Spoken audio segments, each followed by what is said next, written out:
시편 5편. 여호와여, 나의 말에 귀를 기울이사 나의 심정을 헤아려 주소서. 나의 왕 나의 하나님이여, 내가 부르짖는 소리를 들으소서. 내가 주께 기도하나이다. 여호와여, 아침에 주께서 나의 소리를 들으시리니 아침에 내가 주께 기도하고 바라리이다. 주는 죄악을 기뻐하는 신이 아니시니 악이 주와 함께 머물지 못하며 오만한 자들이 주의 목전에 서지 못하리이다.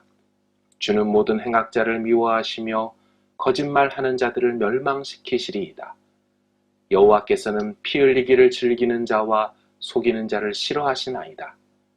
오직 나는 주의 풍성한 사랑을 힘입어 주의 집에 들어가 주를 경외함으로 성전을 향하여 예배하리이다. 여호와여, 나의 원수들로 말미암아 주의 의로 나를 인도하시고 주의 길을 내 목전에 곧게 하소서. 그들의 입에 신실함이 없고 그들의 심중이 심히 악하며 그들의 목구멍은 열린 무덤 같고 그들의 혀로는 아첨 하나이다. 하나님이여, 그들을 정죄하사 자기 꾀에 빠지게 하시고 그 많은 허물로 말미암아 그들을 쫓아내소서. 그들이 주를 배역함이니이다. 그러나 주께 피하는 모든 사람은 다 기뻐하며 주의 보호로 말미암아 영원히 기뻐 외치고 주의 이름을 사랑하는 자들은 주를 즐거워하리이다. 여호와여, 주는 의인에게 복을 주시고 방패로 함같이 은혜로 그를 호위하시리이다. 아멘. 오늘 하루도 우리와 함께 하시는 좋으신 아버지 하나님 앞에 기도하며 시작합니다. 주님, 의로우시고 공의로우셔서 거짓과 악과 타협하지 않으시고 진실과 진리로 우리를 통치하시는 주여, 우리가 거짓과 악에 속하지 않게 하시고 그 편에서 즐거워하지도 않게 하시며 하나님만 기뻐하고 하나님의 진리 안에서만 자유함을 얻을 수 있는 저희들이 되기를 원합니다. 말씀으로 찾아와 주옵소서. 항상 주님 편에 서게 하여 주옵소서. 하나님, 오늘 한날도 우리 마음을 주장하여 주셔서 성령의 능력, 아버지의 능력으로 우리를 이끌어 주시사 죄와 사망 권세 다 이기신 주님 바라보며 우리도 그렇게 승리하는 한날 되게 하여 주옵소서. 우리의 가정과 생업을 기억하시고 이 모든 어려운 사태들을 주님이 해결하여 주시오며 하나님 속히 하나님 앞에 마음껏 나와 예배하고 기도하며 부르짖을 수 있도록 주님께서 이 모든 상황들을 해결하여 주옵소서. 오늘도 말씀으로 찾아와 주시기를 소망하옵고 기도할 때 주의 성령으로 도와주실 것을 믿사오며 예수님 거룩하신 이름으로 믿고 기도하옵나이다. 아멘. 오늘 이 하루도 말씀과 기도로 시작하시는 모든 성도님들에게 주께서 은혜와 평강으로 함께 하실 것을 믿습니다. 아멘. 오늘 시편 5편, 시인의 상황이 참 좋지 않습니다. 시인의 주변에는 악인들, 오만한 자들, 거짓말하는 자들이 있습니다. 4절에 보면 악인이 주와 함께 머물지 못하며 5절 오만한 자들이 주의 목전에 서지 못하리이다. 6절 거짓말하는 자들을 멸망시키리이다. 마치 시편 1편에 나와 있는 복 없는 자들 3인방을 모아놓은 것 같습니다. 시편 1편에 누가 등장합니까?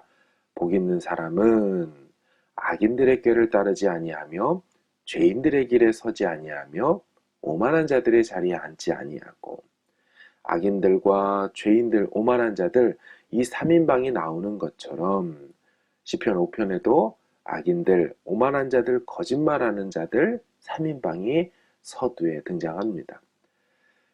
이들의 구체적인 행태는 9절에 나와 있습니다. 9절 보시면 그들의 입에 신실함이 없고 그들의 심중이 심히 악하며 그들의 목구멍은 열린 무덤 같고 그들의 혀로는 아첨 하나이다. 무슨 말입니까? 입만 열면 거짓을 말하고 음해하고 이간질하는 자들이 주변에 있으니 시인이 많이 힘들었다는 것입니다. 그들은 입만 열면 정말 사람들을 괴롭히고 어렵게 했던 자들입니다. 이 시인의 마음이 어떠했는지가 1절에 나옵니다. 1절 보시면 여호와여 나의 말에 귀를 기울이사 나의 심정을 헤아려 주소서.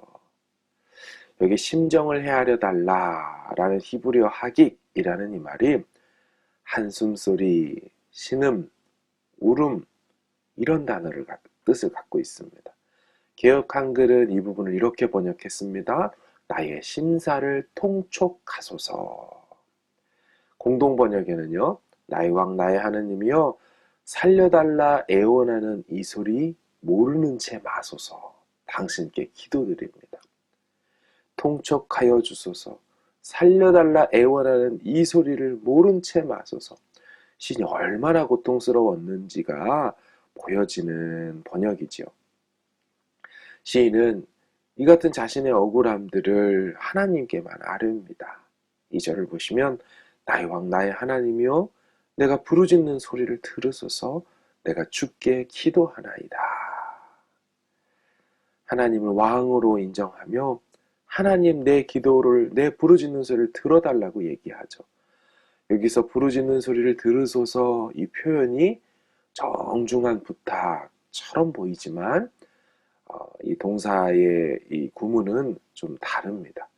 일반적으로 들으십시오, 내 얘기를 좀 들어주세요 이런 형태를 쓰지 않고 히필이라는 아주 강력한 문법을 쓰고 있어요. 그래서 어떤 의미냐면 영어로는 pay attention, 들어주십시오가 아니라 주목하십시오, 집중해 주십시오.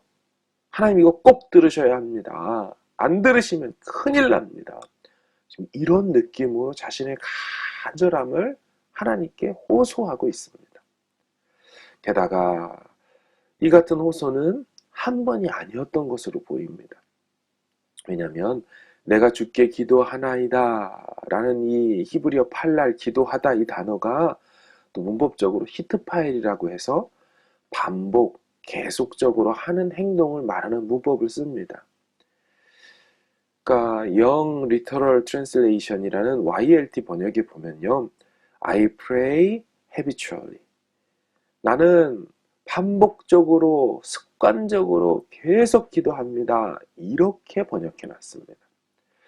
시인이 얼마나 간절히 또한 늘 지속적으로 기도하고 있었는지를 알 수 있는 대목이에요. 이런 상황 속에 시인에게 중요한 단어 하나가 등장하는데요. 3절을 보십시오. 여호와여 아침에 주께서 나의 소리를 들으시리니 아침에 내가 주께 기도하고 바라리이다.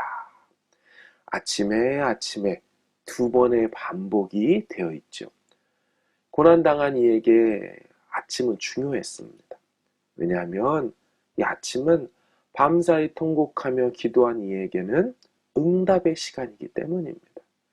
시인의 내면에는 이 밤에 기도하면 내일 아침에는 응답을 주실 거라고 믿고 있었습니다. 따라서 기도 응답의 신속함에 대한 확신적 용어, 그게 시인에게는 아침이었습니다. 하나님 아침이 오면 나의 소리를 들어주시지 않겠습니까? 내가 이 밤에 기도한 것은 아침이 올 때 응답될 것입니다. 이 믿음으로 그는 그렇게 시간을 보내고 있었던 거예요. 그래서 아침에 기도하고 바라보겠다. 바로 기도 응답의 시간적으로 말하는 것이 아침, 그 응답이 오는 아침, 그걸 기다리는 거죠. 시편에는 이같이 아침을 기도 응답의 때로 여겨지고 바라보는 그런 문구들이 있습니다. 시편 30편 5절에는 이런 말씀이 있어요. 그의 노염은 잠깐이요 그의 은총은 평생이로다. 저녁에는 울음이 깃들일지라도 아침에는 기쁨이 오리로다. 저녁에는 울음이 깃들일지라도 아침에는 기쁨이 오리로다. 그렇죠? 저녁에는 우는 시간, 저녁에는 하나님 앞에 어두울 때는 눈물로 호소하는 시간. 하지만 태양이 떠오르는 그때는 기쁨과 응답이 올 거다. 이렇게 고백하는 거예요. 시편 88편 13절도요. 여호와여 오직 내가 주께 부르짖었사오니 아침에 나의 기도가 주의 앞에 이르리이다. 정말 확신의 차이죠. 내가 오직 주님께만 부르짖습니다. 아침에는 내 기도가 주님 앞에 도착할 것입니다. 우리에게도 이 같은 새 아침을 주실 줄로 믿습니다. 믿음으로 바라보는 응답이 오는 시간, 그게 아침인 것입니다. 이 아침을 바라보는 이 시간 되기를 바랍니다. 시인은 이 믿음을 가지고 미래형으로 고백하고 있어요. 3절, 여호와여 아침에 주께서 나의 소리를 들으시리니, 들으실 것입니다. 미래형 아닙니까? 그러니 아침에 내가 주께 기도하고 바라리이다. 조금 설명이 필요합니다. 여기서 내가 주께 기도하고 바라보겠다 아침에, 두 번의 아침이 있는데요. 위에 있는 아침도 나의 소리를 들으시리니, 이건 자기 기도를 들으실 거라고 한 건데, 밑에 아침에도 또 내가 주께 기도하고 바라겠다라고 해서 두 번 기도하나 이렇게 보여지지만 조금 독특한 단어를 쓰고 있습니다. 이 두 번째 나온 내가 주께 기도하고 라는 이 단어가, 이 기도 앞에서 말한 이 팔날이라는 기도하다라는 단어를 쓰지 않고 아라크라는 특이한 단어를 썼어요. 이 단어가 구약에 75번이 나오는데 기도라고 번역된 것은 이 구절이 유일합니다. 딱 한 번만 이 구절에서만 기도라고 번역을 해놨습니다. 그럼 원래 뜻은 좀 뭘까요? 다른 나머지 74번은 어떻게 쓰였냐면, 독특하죠? 예배와 관련돼서 준비하다, 진열하다라는 단어로 이 단어가 쓰였습니다. 그러니까 이 단어는 기도라는 어떤 행위를 표현한 단어라기보다 예배를 준비하는, 제사를 세팅해 놓는, 번제와 화목제를 하기 위해 준비하는 이런 단어로 쓰였단 말이에요. 그래서 영어 성경 ESV 성경 보면 이 부분을 이렇게 번역했어요. 아침에 내가 당신께 희생 제사를 준비하겠습니다. 뉴 잉글리시 바이블에서는요, 내가 아침 희생 제사를 세팅해 놓겠습니다. 이렇게 번역했어요. 이게 무슨 뜻이냐면, 마치 시인은 자신의 그 기도에 응답을 주시면 그 응답에 대한 감사 제사를 제가 다 준비해 놨습니다. 나는 응답이 올 것을 믿고 있고, 이 응답만 오면 난 하나님 앞에 제사 드릴 겁니다. 희생제사, 감사제사, 화목 감사제를 드릴 겁니다. 이 마음으로 지금 이런 표현을 쓰고 있다라는 것이죠. 이렇게 예배할 준비가 되어 있는 이 모습은 7절에도 나와 있죠. 7절 보시면 오직 나는 주의 풍성한 사랑을 힘입어 주의 집에 들어가 주를 경외함으로 성전을 향하여 예배하리이다. 자신에게 정말 예배할 날이 올 것을, 그 주의 전에 들어가 하나님 앞에 제사 드릴 날이 올 것을 기다리고 있는 거예요. 또한 이 단어는, 이 아라크란 단어는 전쟁과 관련돼서 대열을 벌이다로 참 많이 쓰였습니다. 이런 의미로 만약 해석을 한다면 이런 뜻이 될 겁니다. 하나님 일하시기만을, 전쟁 나팔 소리만을 기다리는 용사와 같이 기다리고 있다라는 거예요. 나는 지금 하나님의 나팔 소리만 기다리고 있습니다. 대열을 갖춰놨습니다. 이런 느낌이죠. 시인은 억울하고 답답한 일들을 겪고 있었습니다. 악한 상황들은 멈출지 모르고 계속 달려들고 있었습니다. 하지만 그런 상황 속에서 시인은 기도했습니다. 반복적으로 엎드리며 구했습니다. 자기 마음과 사정을 아뢰며 기도했습니다. 기도 응답의 때인 그날 아침을 믿음으로 기다리며 구했습니다. 그날에 하나님께 감사와 희생제사를 드릴 준비를 다 맞춰놓고 기다렸습니다. 다시 주의 집에 들어가고 그 성전에서 예배할 날을 기다렸습니다. 우리 중에도 이런 상황에 놓여있는 분들이 있을 수 있습니다. 시인의 마지막 고백을 함께 하길 소망합니다. 12절, 여호와여 주는 의인에게 복을 주시고 방패로 함같이 은혜로 그를 호위하시리이다. 아멘. 여호와여 주는 의인에게 복을 주시고 방패로 함같이 은혜로 그를 호위하시리이다. 무슨 말입니까? 하나님이 결국 복을 주실 것이고 은혜의 방패로 호위 보호해 주신다, 이 말씀 아니겠습니까? 결국 당신의 의인을 세워주시고 지켜주시고 승리케 하실 것을 믿으며 나아갔던 것입니다. 오늘 하루도 우리도 이 믿음으로 승리하시기를 바랍니다. 주께서 응답의 새날을 주실 줄로 믿습니다. 우리 말씀 붙들고 함께 기도합시다. 하나님, 우리가 지속적으로 주님 앞에 기도하겠습니다. 응답의 새날을 바라보겠습니다. 예배하고 제사할 준비를 해놓겠습니다. 주님 역사하여 주시옵소서. 이 믿음 가지고 함께 기도하시고 가지고 계신 기도 제목으로 계속 기도하시길 바랍니다. 함께 기도합니다.